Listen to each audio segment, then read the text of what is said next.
cualquier pérdida de peso que es veloz va a inducir al aumento de colelitiasis, litiasis biliares y por tanto hay más riesgo de pancreatitis. Pero no es por el fármaco en sí, sino por la pérdida rápida de peso que supone el fármaco.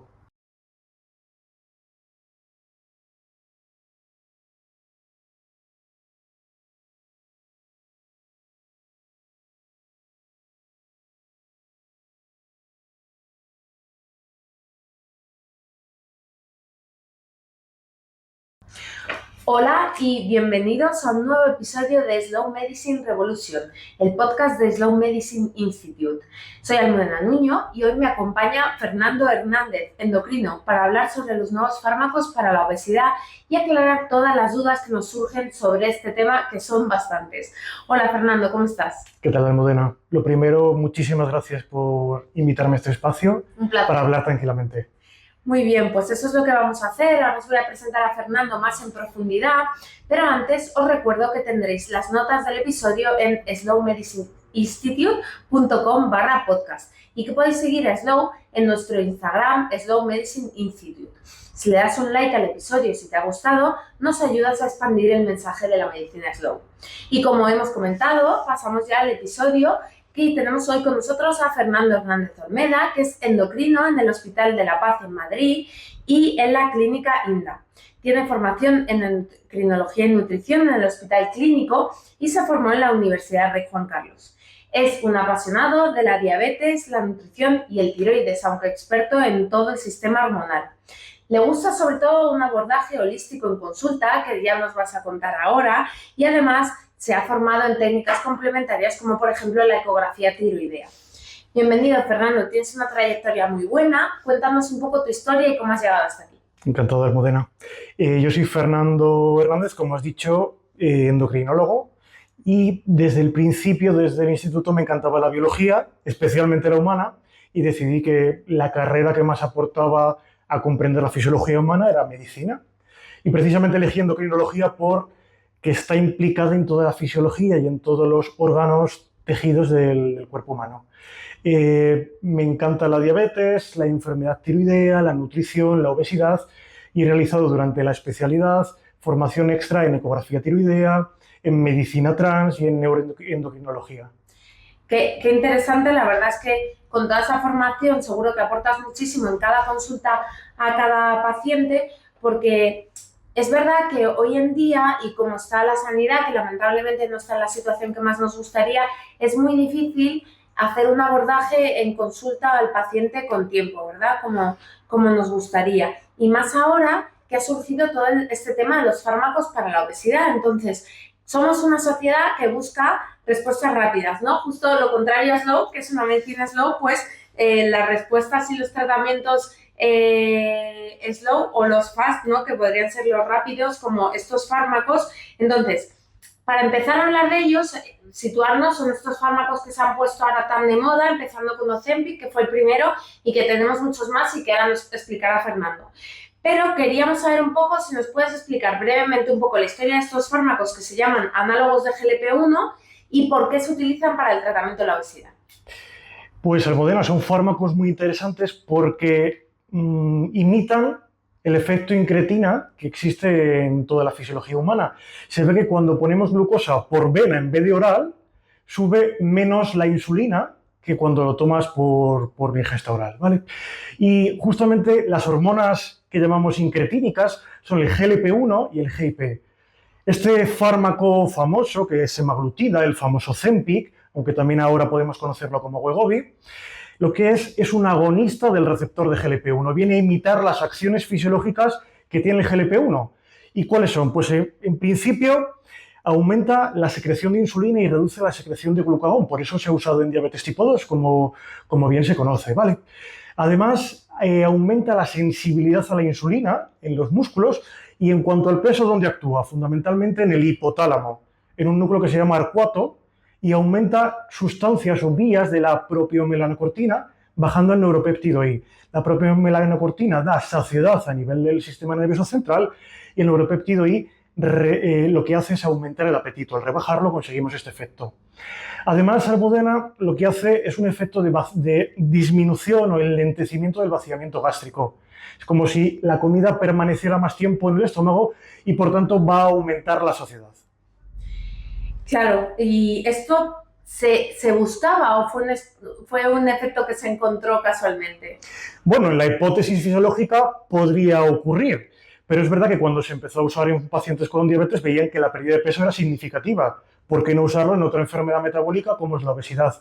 Y además, últimamente se ha incorporado nuevos fármacos como es la tirzepatida, que lo venimos conociendo como Mounjaro, que se acaba de comercializar en España, que es además de un agonista del receptor de GLP-1, un agonista del receptor de GIP, la otra hormona incretínica de la que hemos hablado, potenciando así el efecto en la pérdida de peso y en la reducción de la glucemia en pacientes con diabetes.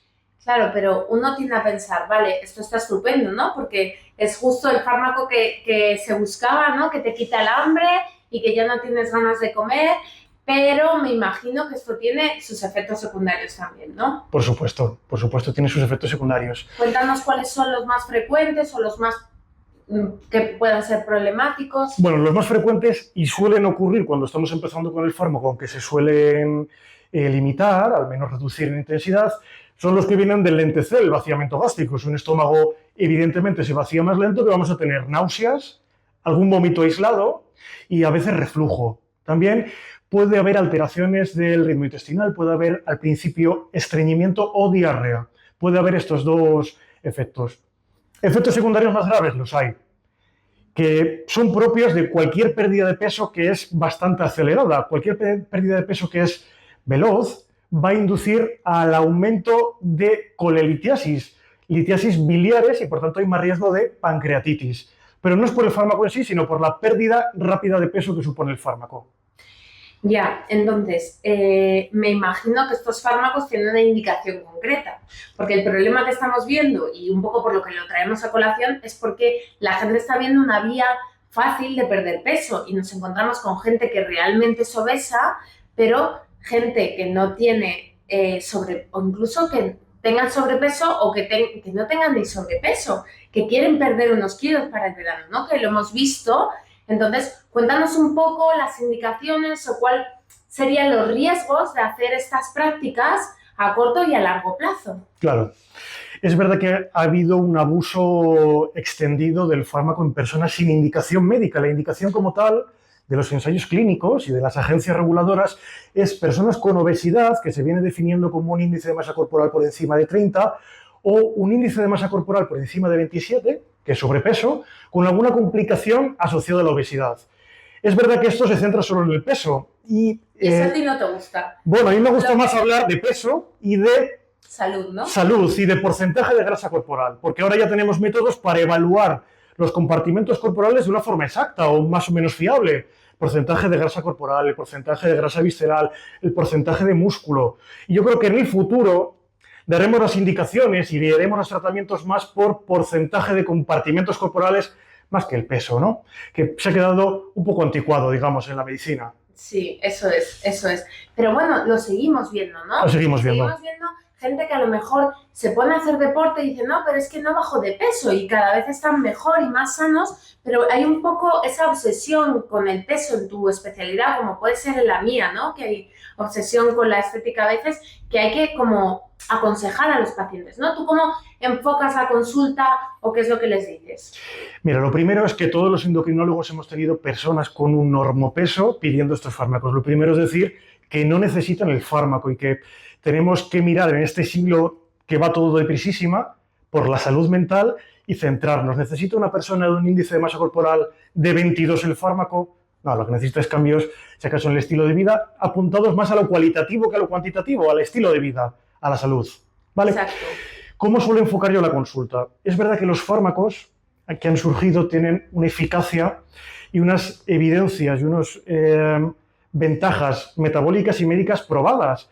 Y son unos fármacos excelentes. Es muy tentador, ¿no? Es muy tentador. Es muy tentador que digan, bueno, pues pierdo ahora 3 o 4 kilos, pero es verdad que el porcentaje se produce más de la masa de muscular, ¿no? Que de la grasa. ¿Cómo es esto? Es verdad que siempre que perdemos peso, si no hacemos un diseño bueno de la dieta y no fomentamos el ejercicio físico, sobre todo de resistencia o de fuerza muscular, se va a perder un porcentaje de masa muscular, que esto no es nada nada ventajoso ni nada beneficioso, ¿vale? Sí, porque luego ese músculo es el que nos ayuda a mantener el peso, ¿no? Es esencial y llego a ser pesado con los pacientes en que fomenten el ejercicio, ¿vale?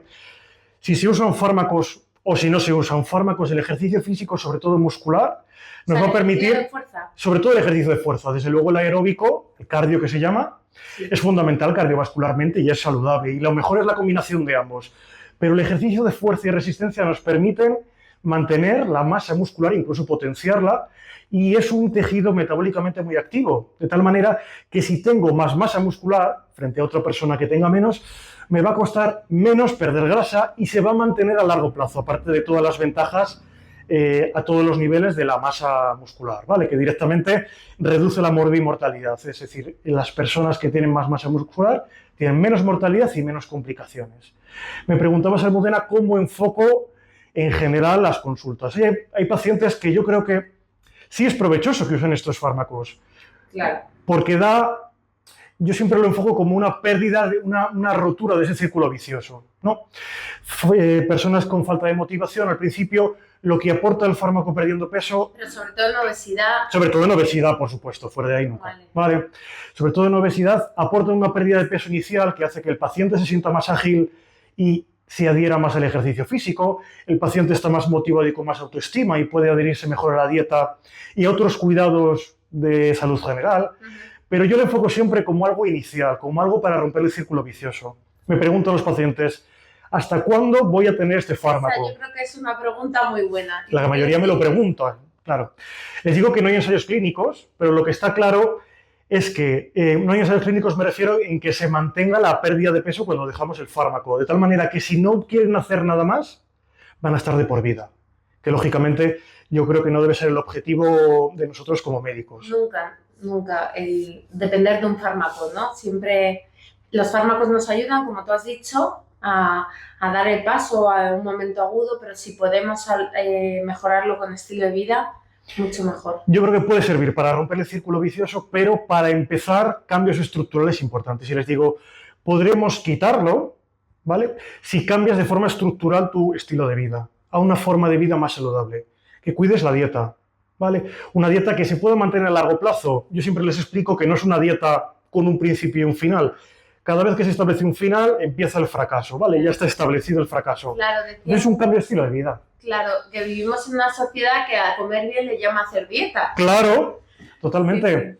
Entonces yo les digo que si olvidan la palabra dieta, aunque tampoco quiero infantilizar a nadie, dieta es un patrón de alimentación determinado, pero que es un cambio en la alimentación a largo plazo, para que lo puedan mantener en 10 y en 20 años, más que una pérdida de peso en unos meses. Porque al final una persona que ha llegado a una obesidad tiene unos patrones que involuntariamente, en la mayoría, por no decir en todos los casos, ha llegado ahí, ¿no? Y uno de ellos es la alimentación. Entonces, ¿cómo consigues cambiar de mentalidad a esa persona? ¿Qué técnicas utilizas o qué pautas, qué consejos puedes darle a las personas que nos estén oyendo? Yo creo que lo importante es explicar a la gente para qué se producen los cambios, ¿no? Cuando una persona sabe para qué sirve un cambio, está mucho más motivado que hacerlo por obligación o por una presión social. Entonces yo les explico los beneficios a largo plazo y me gusta dar en cada consulta una pequeña charla formativa de 10 minutos, 15 minutos sobre qué se puede hacer sobre muchos puntos relacionados con el peso. Pues, ¿qué es una alimentación saludable? ¿Cómo cuidar la salud emocional? ¿Cómo enfocar el ejercicio físico, que decimos, aeróbico y anaeróbico y mantenerlo a largo plazo? ¿Cómo leer etiquetas nutricionales? Todo esto yo creo que cuando acaban las consultas en cualquier proceso médico, acaban las personas con formación suficiente para mantenerlo a largo plazo. Si tú a una persona le pones una pauta por obligación y no sabe para qué sirve, yo creo que está más tendente al fracaso que si una persona está empoderada, tiene las herramientas para mantenerlas a largo plazo. Vamos a ir diseccionando un poco todo lo que has contado, porque me parece muy interesante, y ir paso por paso. Por ejemplo, en la alimentación, me gusta mucho una cosa que dices, que es la parte de hambre emocional, ¿no? Porque a veces no es que comamos muy mal, pero que el paciente, su estrés, su ansiedad, lo suple comiendo, incluso toma de alimentos poco saludables, ¿no? Le apetecen procesados, alimentos con muchísima azúcar. Totalmente. Entonces, ¿Cómo abordas tú esto? ¿Qué estrategia les sueles decir a los pacientes? Lo primero es que en las primeras consultas lo evalúo, ¿no? Que esta persona tiene ingesta emocional o tiende a compensar ciertas causas de estrés psicológico con la comida, lo evalúo. Veo si tiene picoteos, veo si tiene atracones, lo evalúo con escalas, ¿vale? Intento, si simplemente es hambre emocional, dar consejos yo mismo. Si creo que trasciende a lo que yo puedo hacer, suelo estar coordinado con una persona, un especialista en salud mental, que me apoya cuando creo que tiene que verse en una consulta psicológica, psiquiátrica, de algún especialista en salud mental, para mantener a largo plazo pautas más estructuradas, ¿vale? Fundamentalmente esto. Y creo que es muy importante para la población general saber diferenciar el hambre que es fisiológica, que en este siglo yo creo que casi se nos ha olvidado, del hambre emocional. Muy típico la conducta de comer al final del día, ¿no? Pasa el día y estamos con mucho control sobre nuestro trabajo, estamos mucho control sobre hacer un ejercicio físico, llegamos a casa y ahí perdemos un poco el control. ¿Vale? Sí, porque es el momento como de relax, ¿verdad? Que además no es el más saludable para comer por la noche. Claro. Bueno, pues yo he visto que tú a tus pacientes les haces como una dieta personalizada, ¿no? Con inteligencia artificial. Claro, sí. Un poco eso. Yo siempre les digo que ¿cuál es la mejor dieta cuando me preguntan? Yo digo que es la dieta saludable que puedan mantener a largo plazo. Se ha hablado mucho de distribución de macronutrientes, un montón de décadas apostando por un macronutriente y por otro. Hay que apostar por una dieta saludable que puedas mantener a largo plazo. Es la clave. Entonces suelo evaluar un poco cuál es el tipo de vida de la persona, cuáles son sus gustos incluso, ¿vale? Para adaptar esa dieta a la persona. Yo creo que es esencial que sea una dieta personalizada, que vaya cambiando en el tiempo, bien diseñada, ¿vale? Y que guste a la persona, que se adhiera bien. Y efectivamente con algunas características y si la paciente o el paciente tiene patologías preexistentes, condiciono y uso programas de inteligencia artificial para diseñar la dieta y luego lo modifico, por supuesto. Y en cada consulta voy cambiándolo, ¿vale? Voy adaptándolo al momento, los cambios que ha habido en la bioimpedancia, en los compartimentos corporales, en el peso, si le ha gustado una determinada distribución o no. Lo importante es que se adhiera el paciente a esa dieta. Claro, porque al final los cambios hay que ir haciéndolos poco a poco, como el ejercicio. Uno no va a pasar de no correr nada a correr una maratón, ¿no? Hay que ir poco a poco introduciendo los cambios y siendo uno flexible consigo mismo, ¿no? Aparte de dieta y ejercicio, ¿qué más hábitos hablas con los pacientes? Pues mira, el ejercicio primero sí que es verdad que lo enfoco no simplemente hacer ejercicio, sino hacerlo de una forma estructurada, determinando la frecuencia y la intensidad. ¿Vale? Porque es donde están los beneficios, no hacerlo al azar, me voy a caminar. No, esto siempre hay que corregirlo, ¿vale? Intentar hacer una mezcla de ambas. Luego es muy importante evaluar el sueño de las personas. Se ha demostrado y tiene una evidencia altísima que las personas que tienen peor calidad de sueño y peor cantidad, o menos cantidad, tienen más tendencia a la ganancia de adiposidad, de grasa. La obesidad es una enfermedad del tejido adiposo, no del músculo. O sea que hablamos de obesidad cuando hay una disfunción del tejido adiposo, de la adiposidad que llamamos, ¿vale? Luego también me gusta evaluar la salud mental, como he hablado, para dar herramientas a los pacientes que puedan aplicar a largo plazo. Y creo que es muy importante también cuidar la microbiota, ¿vale? La microbiota se ha mostrado como uno de los factores determinantes en el peso. Es verdad que no se sabe si la microbiota cambia con la obesidad o es al revés. No está muy claro la causalidad, ¿vale? Porque es verdad que las personas con obesidad cuando adelgazan cambian la microbiota y se parecen más a las personas de menor peso. Pero es verdad que una disbiosis, es decir, una alteración de esa microbiota, induce a la ganancia de peso. Por ejemplo, se ha visto que las personas que tienen una mayor proporción de prebotela frente a bacterioides tienden a responder mejor a las dietas hipocalóricas. Y es que se cree que toda la microbiota lo que induce es, o lo que influencia es la absorción y la digestibilidad de los nutrientes que tomamos, de tal manera que hace como más eficiente la absorción o no, ¿vale? Sí, la influencia de la microbiota en la salud es total. Tenemos el libro de la doctora Sarea Konen, de creadora Slow, que es el de la microbiota idiota, sí. Que hay quien quiera saber más, pero sí, efectivamente hay que intervenir también estos aspectos, o sea que... Y volviendo a los fármacos, ¿no? A los análogos de GLP-1, que, claro, nos encontramos entonces con personas con obesidad que cambian sus hábitos, que no utilizan estos fármacos. ¿Cuándo suelen poder dejarlos? Más o menos. Es una pregunta bien complicada, ¿no? Sí. Porque como te digo, en todos los ensayos, las personas que lo dejan y no han hecho ningún cambio estructural, van a ganarlo. ¿Y ¿vale? ganan más peso? Porque esa es una... Más que el de antes. No, los ensayos clínicos no muestran eso, pero sí una ganancia clara, ¿vale? Entre personas que siguen tomándolo y personas que no lo siguen, claramente se produce una reganancia. Siempre que no haya cambio de los otros. Claro, Por eso hay que entonces aprovechar. eso es una llamada de atención de aprovechar la pérdida de peso, que en algunas personas es importante, para hacer cambios estructurales en el estilo de vida, ¿vale? Yo les insisto mucho a los pacientes. Y cuando veo que pacientes no están haciendo cambios, les aviso. Les digo, tienes una oportunidad ahora de hacer cambios estructurales y de coger el gusto por una dieta saludable y un ejercicio, que hay gente que lo ve como un castigo. Y yo creo que hay que trabajar el gusto por la dieta saludable y el ejercicio físico, ¿vale? Sí. Y por la salud mental, que sea algo que te gusta hacer, ¿vale? También digo muchas veces a los pacientes que hay que ser flexible con uno mismo, ¿vale? Y que hay que trabajar un poco la flexibilidad mental. Si un día salgo a cenar fuera y me salto la dieta, no pasa nada. No me culpo y al día siguiente la hago de forma normal. Por ejemplo, si es mi cumpleaños, ¿puedo tomar tarta? Pues claro que sí. ¿Cuántas veces cumples años al año? Claro.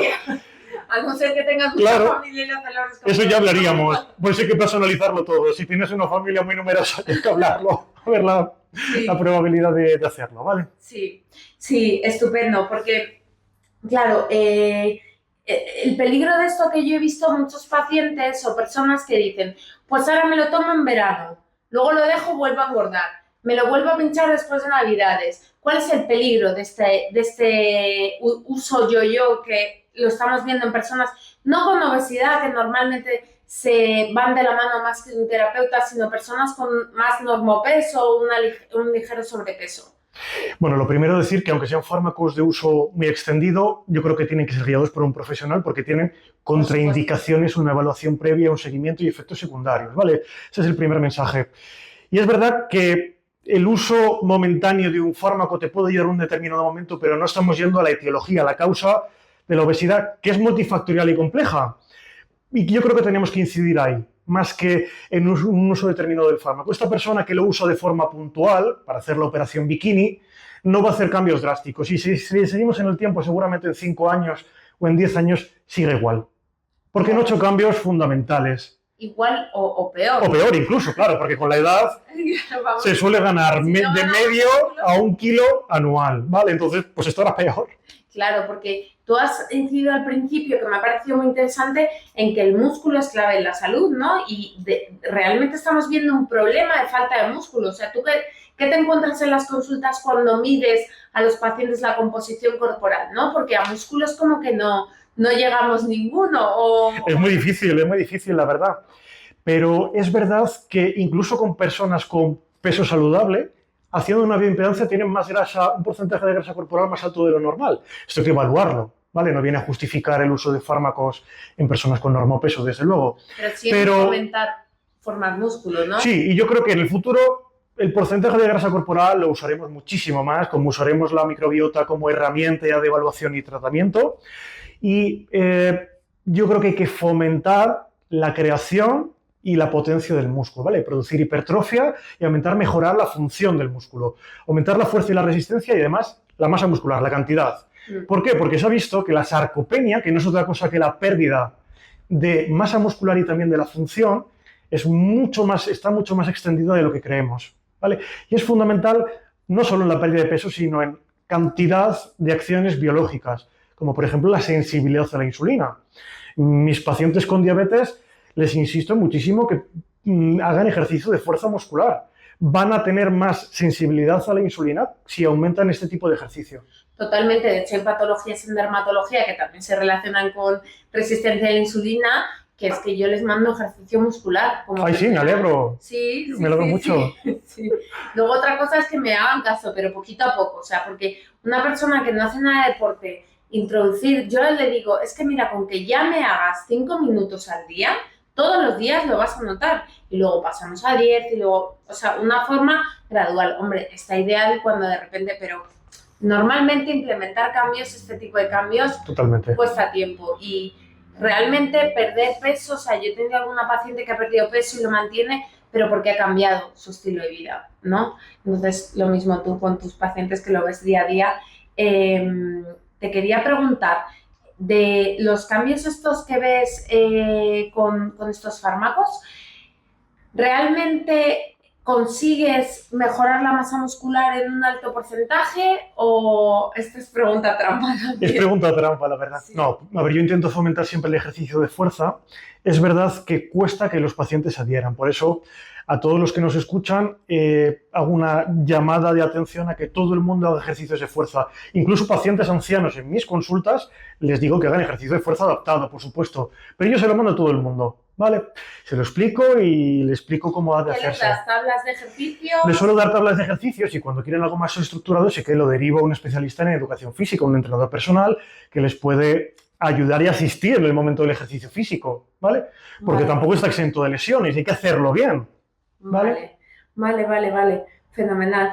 ¿Y qué haces con estos pacientes que su problema es que duermen mal? Porque vamos a hablar un poco ahora del estrés, ¿no? El estrés como la gran enfermedad de nuestro medio, que no hay quien no viva estresado o no sé si es por contagio o por el estilo de vida que tenemos, luego eso hace que el paciente duerma mal, como has dicho, eso va a favorecer el aumento de peso. Entonces, ¿qué haces en estos casos? ¿Qué recomiendas para el estrés? Es verdad que es la enfermedad del siglo XXI, estamos todos acelerados y que tenemos que hacer entre todos una llamada a la calma y a bajar la velocidad de nuestras ciudades y de nosotros mismos, ¿vale? Sí.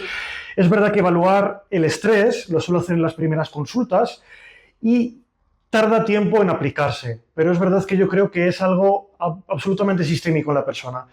Tiene que enfocarse desde el trabajo, desde los cuidados familiares, desde el ejercicio físico que ayuda, y yo creo que hay en ocasiones que trasciende a lo puramente endocrinológico y, ¿por qué no?, estar asistido por algún especialista en salud mental, ¿vale?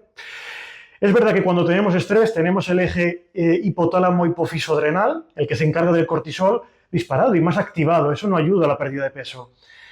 Tenemos que aplicar pues, técnicas de mindfulness, de atención consciente, como lo quieras llamar, de relajación, o lo que a uno le venga bien para reducir el estrés y ayudar al sueño. No solo en cantidad, sino en calidad, porque conocemos a muchas personas que duermen muchas horas, pero no es reparador este sueño, ¿vale? Tenemos que intentar fomentar el sueño en cantidad y en calidad.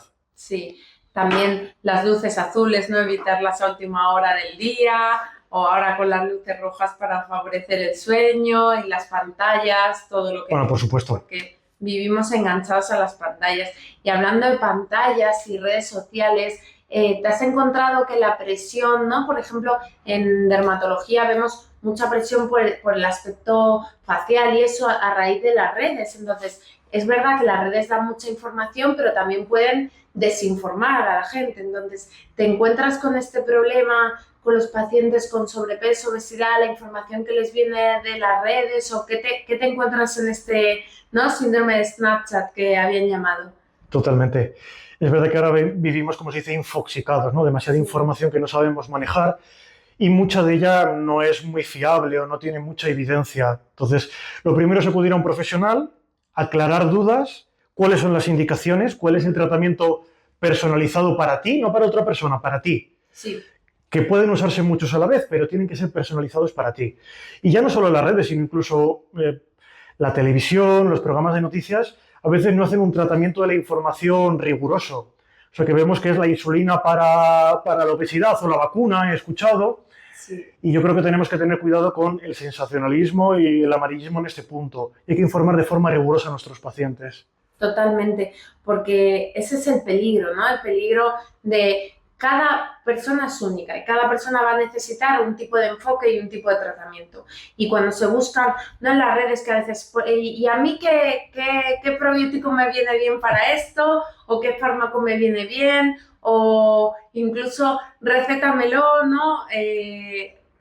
Yo creo que sí queda claro que estos fármacos pueden ser una ayuda para el cambio, empezar el cambio, pero que es mejor no depender de ellos de por vida. Yo creo que eso es maravilloso, porque, claro, tenemos ahora muchos fármacos disponibles y dirá la gente, pues, yo conocía Ozempic, ahora conozco los nuevos, entonces, ¿cuáles son las diferencias? Nos has dicho que hay uno ya que inhibe, ¿no?, Dos receptores Sí. de dos moléculas. ¿Y el resto cuáles son las diferencias entre uno y otro? ¿Da igual o...? Pues mira, los clásicos venían siendo los agonistas del receptor de GLP-1, que pues empezaron en 2005, ya tienen añitos, ¿eh? Sí. Pero es verdad que eran diarios y han pasado a tener vidas medias más largas a través de cambios farmacológicos, ¿vale? Y es verdad que ahora usamos los que son más semanales. Yo los prescribo solo fármacos semanales ahora por posología y comodidad.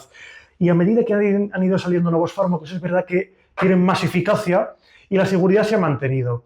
Ahora mismo tenemos la molécula clave que el otro día dieron a sus creadores el Príncipe de Asturias, ¿vale? Que es la semaglutida, la que inicialmente se ha conocido con nombre de Ozempic, que ahora se llama para su indicación para el peso Wegovy, ¿vale? Y tenemos otra fundamental que es tirzepatide, que es la que he dicho que es agonistas, que es aún más efectiva que semaglutide. No todo el mundo necesita esa efectividad tan alta. A lo mejor con Wegovy necesitas perder un porcentaje que vas a conseguir tranquilamente. Hay personas que sí necesitan esas pérdidas de peso tan altas. Lo importante es que cualquiera de los fármacos que se ponga esté personalizado, ¿vale? Porque además te encontrarás luego, que a mí me pasa también con algunos fármacos que tienen mucha efectividad, pero que también tienen sus efectos secundarios, ¿no? Por ejemplo, la isotretinoína para el acné, que Totalmente. A veces es como que no quieren empezar, pero luego se ven tan bien que no lo quieren dejar, ¿no? ¿Te pasa eso?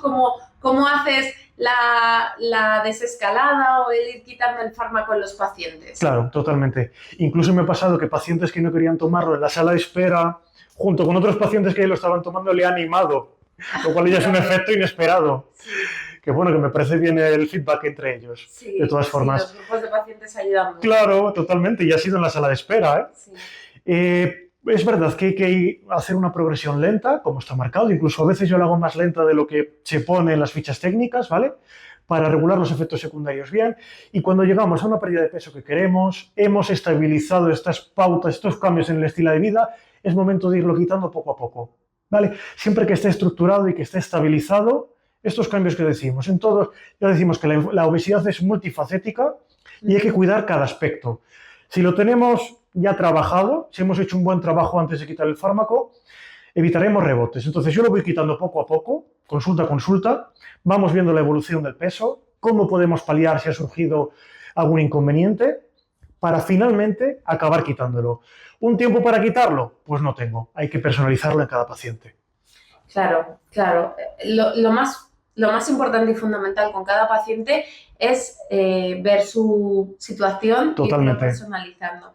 Porque igual uno está muy motivado para hacer ejercicio, a otro hay que animarle mucho más a eso, otros a la dieta, etcétera. Y luego que lo que hemos dicho, la dieta saludable está muy rica. El problema es Totalmente. Que a veces no se nos ocurren recetas. ¿Tú tienes algún truco para mandar recetas aparte de las que les haces? Bueno, yo cuando les doy la dieta, habitualmente va asociada a una receta. Y es verdad que ya depende también que la tengo que adaptar la habilidad culinaria de la persona que tengo delante, porque hay personas que me piden pues comida trabajosa que les gusta. Pues sí. Perfecto, pues ¿por qué no? Luego hay personas que saben pues lo poco que se puede hacer, pues perfecto, se adapta a técnicas más sencillas, ¿vale? Y es verdad que suelo aportárselas con la dieta, ¿vale? Y es verdad que le guste la dieta al paciente y que se adapte a su trabajo, a su estilo de vida, es importantísimo en la adherencia. Porque si tienes que cuidar a tus hijos o tienes determinado trabajo, pues tienes que adaptar la dieta a ti mismo. Si no, es difícil que la cumplas a largo plazo. Esto es esencial. Sí. A mí en ese sentido, la freidora de aire. Ah, sí, totalmente fan. Sí, para preparar mientras estoy haciendo, o a lo mejor preparándome por la mañana en casa. O sea, yo creo que para mí es fundamental el ir a comprar al mercado frescos. Y los frescos hay que comprarlos periódicamente. Entonces, hacer un ritual de eso también, ¿no? Y coger gusto de ir a los mercados, ¿no? ¿Por qué no? Sí, que además ves la fruta, la verdura, cómo va cambiando en las estaciones, las distintas recetas que puedes hacer. O sea, disfrutar de ese momento que muchas veces no lo hacemos y el momento de la comida es un momento estupendo. Entonces, si aprendemos a disfrutar de eso, pues eso, a ver lo que vamos a comprar, a preparar la receta. O sea, yo he cambiado totalmente la estructura que tenía y ahora estoy encantada. Entonces lo digo a todo el mundo. Mira, Claro. ve al mercado, coges con la freidora, puedes hacer muchas recetas, incluso pues recomiendo algunas cuentas de Instagram que tienen recetas muy fáciles y sencillas y bueno. Y por supuesto les recomiendo que vayan a consulta contigo. Ay, claro que sí. Están Encantados. todos los pacientes encantados. Es verdad que decías que la alimentación saludable es sabrosa. Es lo que estamos. Tenemos unos umbrales de sal y de glutamato y de aditivos que nos hacen ver la comida saludable como que no sabe a nada. Por el aumento del umbral del sabor, luego la alimentación normal no nos sabe a nada. Entonces hay que reeducar al paladar. ¿Cómo reeducas a los pacientes? Bueno, pues hay que explicarles lo que es la alimentación saludable, ¿vale? Que es como deberíamos comer todos. Quien quiere perder peso y quien quiere ganar tiene que hacer alimentación saludable. En fin, diferentes cantidades y distribuciones, pero alimentación saludable. Pues ir reduciendo... Que son verduras, claro. ¿no? Bueno, nuestros oyentes están bastante informados normalmente de alimentación saludable, pero bueno, para todos los que nos oigan, obviamente verduras, pesca... Bueno, cuéntaselo pues tú, aceite de oliva. Fundamentalmente, lo que sabemos ya del plato de Harvard y sus variaciones, ¿vale? Verduras, hortalizas, frutas, esto en abundancia, proteínas saludables, ¿vale? Aves, pescados, legumbres, frutos secos. Las otras también, pero sobre todo estas 4, ¿vale? Y luego, ¿por qué no? Hidratos, pero saludables, de grano entero, integrales. Por eso enseño a mis pacientes a ver etiquetas, para que no les engañen, ¿vale? Y luego, de beber agua y de la grasa aceite de oliva virgen extra. Esto es como, bueno, una sinopsis de la dieta saludable que hay que contar muy rápido. Sí, y de las etiquetas, ¿qué consejos das a los pacientes para las personas que nos estén oyendo? Pues fundamentalmente dar la vuelta a los productos. Primero, que el producto saludable y fresco vas al mercado y no tiene etiquetas. O sea, que es buena señal. Exacto. Que no tenga etiqueta la manzana, exacto, ¿vale? Sí. Entonces, si compras un producto porque hay procesados que son saludables. Por ejemplo, yo muchas veces, si voy apurado, cojo verduras congeladas directamente y las echo en el air fryer. Con un puff de aceite fantástico. Para ¿no? quien no tenga tiempo de conservación, aunque siempre es mejor fresco. Siempre es mejor fresco, pero hay algunos procesados que están poco procesados y que en un momento dado... Es una opción para ir habituándose a lo totalmente. Otro, ¿no? Que luego uno acaba con las verduras que son las más ricas, las frescas. Claro, totalmente, y se nota el sabor, ¿vale? Sí. ¿Qué me has preguntado? Se me ha olvidado, Almudena. ¿Cómo se leían las etiquetas? Fenomenal. Pues primero, sabemos que en la lista de ingredientes van ordenados por volumen de aparición, por cantidad de aparición en esa receta. De tal manera que tenemos que buscar, uno, que nuestro alimento tenga pocos ingredientes, aunque es verdad que algunos alimentos, imagínate que llevan muchas especias, eso de por sí no es malo. No, las especias no. Claro, entonces hay que hacerlo con cierto criterio, no solo cuantitativo, sino cualitativo, y eso hay que explicarlo. Y luego la tabla de macros, pues cómo se distribuyen los hidratos, cuánto de eso son azúcares, cómo son las grasas, saturadas, insaturadas, cómo son las proteínas, qué porcentaje tienen, pues todo esto hay que evaluarlo.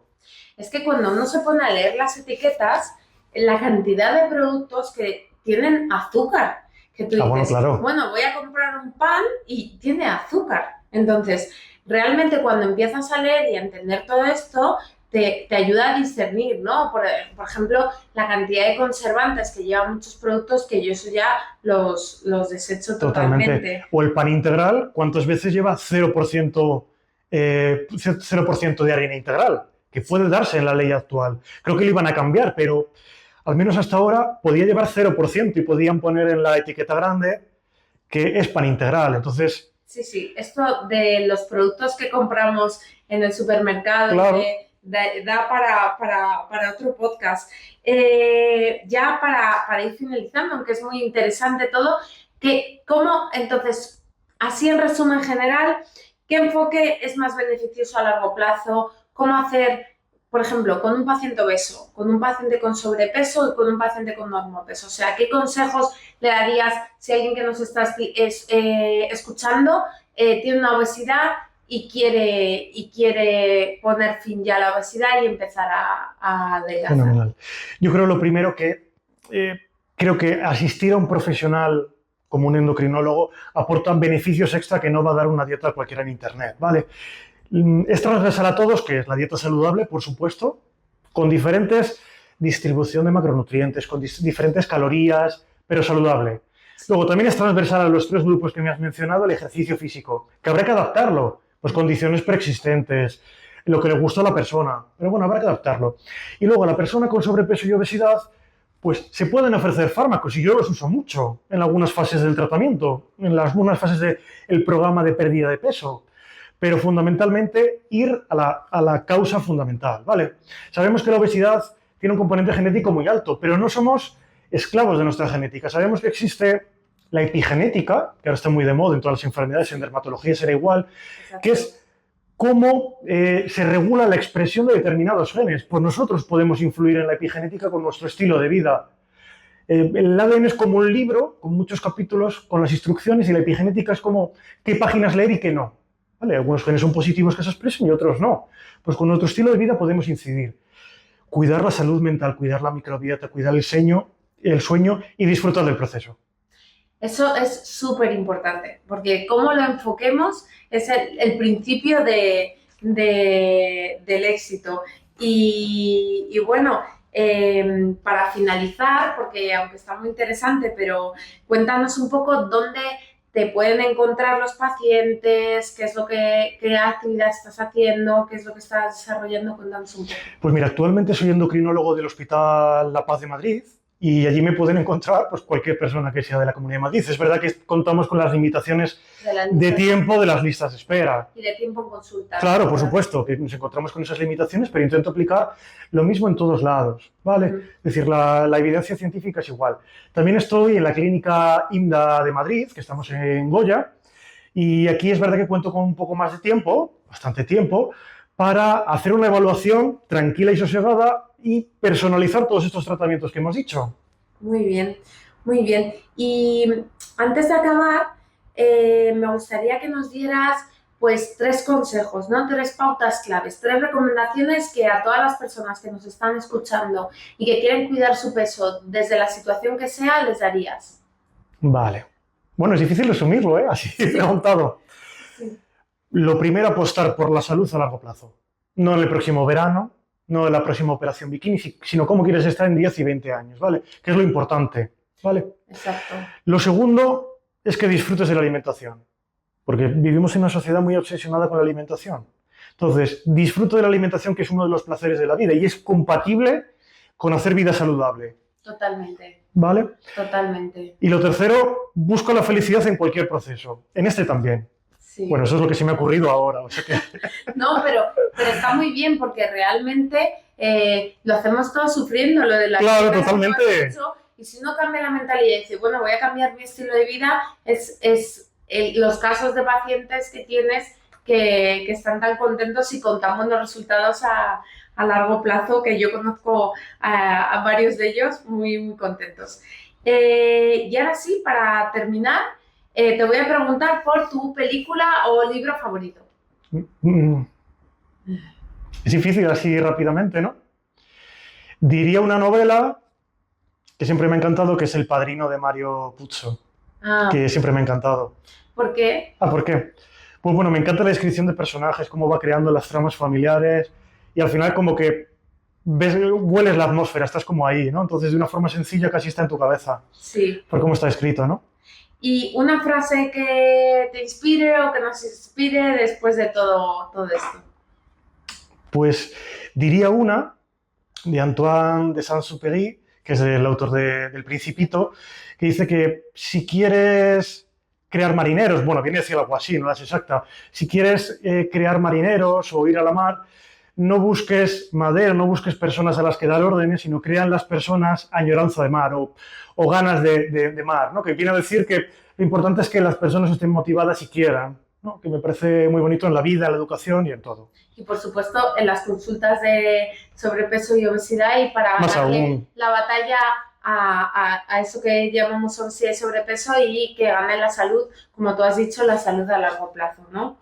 Así que, bueno, pues Fernando, me ha encantado la entrevista, muchísimas gracias, te deseamos muchos éxitos, gracias por estar hoy aquí en Slow Medicine. Os recordamos que si tenéis alguna pregunta se la podéis dejar aquí escrita y las notas del episodio también estarán en slowmedicineinstitute.com/podcast y podréis ver y seguir a Fernando también en la web de IMDA, www.imda.es. Y con esto finalizamos hoy. Muchas gracias a todos vosotros por escucharnos y estar aquí y nos vemos en el próximo episodio de Slow Medicine. Hasta luego, Almudena, muchísimas gracias y enhorabuena a tu equipo y a ti. Gracias, Fernando.